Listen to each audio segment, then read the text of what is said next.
देखिए एसएससी यानी school service commission exam conduct करवाता है। पहले उसके लिए कुछ वैकेंसीज निकाली जाती है, फिर उन वैकेंसीज के लिए एप्लीकेशंस लिए जाते हैं और फिर एग्जाम होती है।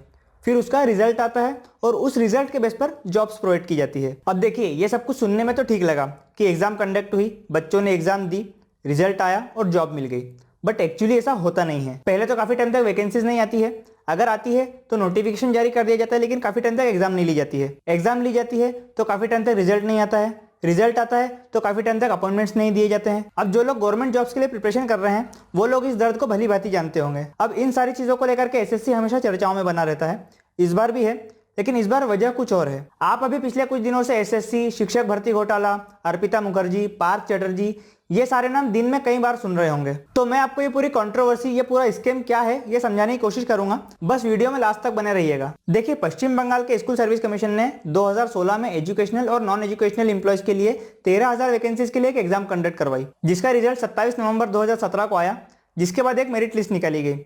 इस मेरिट लिस्ट में सिलीगुड़ी की बबीता सरकार को 77 मार्क्स मिले और वो टॉप 20 में थी। लेकिन बाद में एसएससी ने इस लिस्ट को कैंसिल कर दिया और एक नई लिस्ट बनाई, जिसमें बबीता सरकार का नाम टॉप 20 तो छोड़िए, इस लिस्ट से हटा करके वेटिंग लिस्ट में डाल दिया। और वहीं जो नई लिस्ट बनाई गई थी उसमें अंकिता अधिकारी का नाम टॉप पर आ गया, जिसके मार्क्स बबीता सरकार से कम थे। अंकिता अधिकारी जो परेश अधिकारी की बेटी है, जो तृणमूल कांग्रेस के एक मंत्री हैं। इसके बाद बबीता सरकार और उनके साथ कुछ लोगों ने हाईकोर्ट में अपील की और फिर हाईकोर्ट ने इस पूरे मामले की इन्वेस्टिगेशन के लिए एक रिटायर्ड जज रंजित कुमार बेग की लीडरशिप में एक कमेटी बनाई। साथ ही साथ हाईकोर्ट ने इस पूरे मामले में सीबीआई जांच के आदेश भी दे दिए। टीएमसी के मंत्री परेश अधिकारी से भी पूछताछ की गई, उनकी बेटी अंकिता की नौकरी को इलीगल करार दिया गया और अंकिता अधिकारी से सैलरी वसूलने के भी आदेश दिए गए और फाइनली अंकिता अधिकारी के बजाय बबीता सरकार को नौकरी देने को कहा। अब केस अभी यहीं खत्म नहीं हो रहा है, ये अभी शुरुआत है। इसके बाद आगे की इन्वेस्टिगेशन में इस शिक्षक भर्ती घोटाले में बहुत बड़ी मात्रा में पैसों की गड़बड़ी और हेराफेरी सामने आई, जिसके बाद एंट्री होती है एनफोर्समेंट डायरेक्टरेट यानी ईडी की। देखिए अब अगर कुछ मीडिया रिपोर्ट्स की माने तो इस पूरे शिक्षक भर्ती घोटाले को सामने लाने में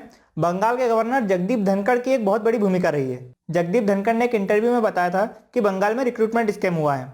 उन्होंने हाईकोर्ट के आदेश का हवाला देते हुए बताया कि हाईकोर्ट ने यह भी कहा कि इस भर्ती प्रक्रिया में उन लोगों को भी नौकरी दे दी गई है जो इस भर्ती प्रक्रिया में शामिल ही नहीं हुए थे। बंगाल में लगभग 5,000 लोगों को इलीगल तरीके से नौकरी दी गई है और ऐसा माना जा रहा है कि इस इंटरव्यू के बाद ही ईडी की एंट्री हुई है। अब जब ईडी की एंट्री हुई तो ईडी जांच करते करते पश्चिम बंगाल के उद्योग एवं वाणिज्य मंत्री पार्थ चटर्जी तक पहुंची, जो उस वक्त शिक्षा मंत्री थे। जब ईडी ने पार्थ चटर्जी से पूछताछ की तो उन्होंने पूछताछ में कोई खास कॉपरेट नहीं किया और ईडी के सवालों के जवाब नहीं दिए। इसके बाद ईडी पार्थ चटर्जी के सभी खास दोस्तों और रिश्तेदारों के पास पहुंची और उनसे भी पूछताछ की गई। अब इन्हीं दोस्तों और रिश्तेदारों में एक नाम सबसे ज्यादा चर्चा में बना हुआ है, अर्पिता मुखर्जी। ईडी की टीम अर्पिता मुखर्जी के भी कई ठिकानों पर पहुंची जहां से करोड़ों रुपए का कैश और सोना बरामद हुआ। अब अर्पिता मुखर्जी कौन है, इस शिक्षक भर्ती घोटाले और पार्थ चटर्जी से क्या लेना देना है, अर्पिता मुखर्जी के घरों से कितना पैसा कलेक्ट किया गया है, इस पर थोड़ी सी बात कर लेते हैं। देखिए अर्पिता मुखर्जी कोलकाता के बेलघरिया की एक मिडिल क्लास फैमिली से बिलोंग करती है।